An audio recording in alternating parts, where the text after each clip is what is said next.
맨투맨 경제입니다. 오늘은 지역 주택 조합 아파트에 대해서 알아볼 건데요. 네, 일반적인 아파트 분양과의 차별성을 내세우는 가운데 집을 구하려는 사람들 사이에서 지역 주택 조합 아파트에 대한 관심도 높아지고 있습니다.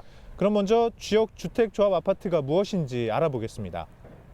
먼저 일반 분양 아파트와의 가장 큰 차이점은 토지를 누가 매입하냐는 것입니다.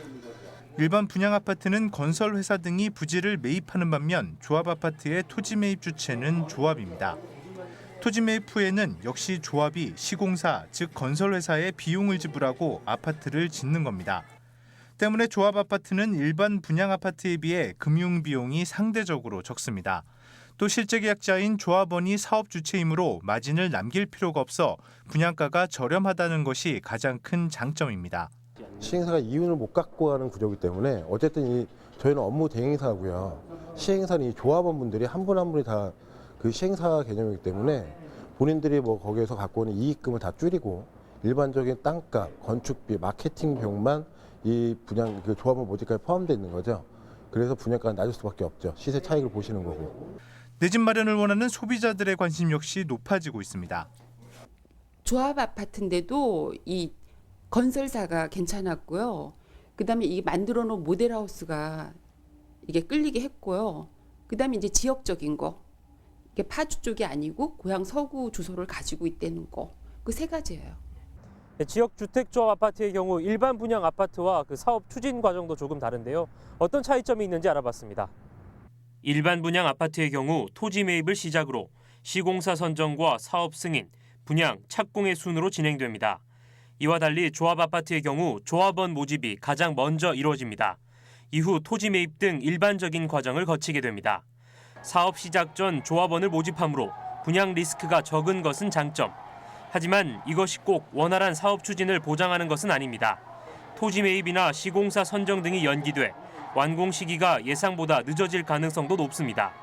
이는 곧 추가 부담금 발생과 최악의 경우 사업이 표류하는 경우까지도 발생할 수 있다는 겁니다. 토지 매입이 100% 되지 않은 상태에서 사업을 추진하다 보면 간혹 이제 그 해당 부지의 이제 지주들과의 어떤 협상 과정에서 이제 문제가 발생해서 토지 매입이 잘 이루어지지 않는 경우들이 발생을 하고요.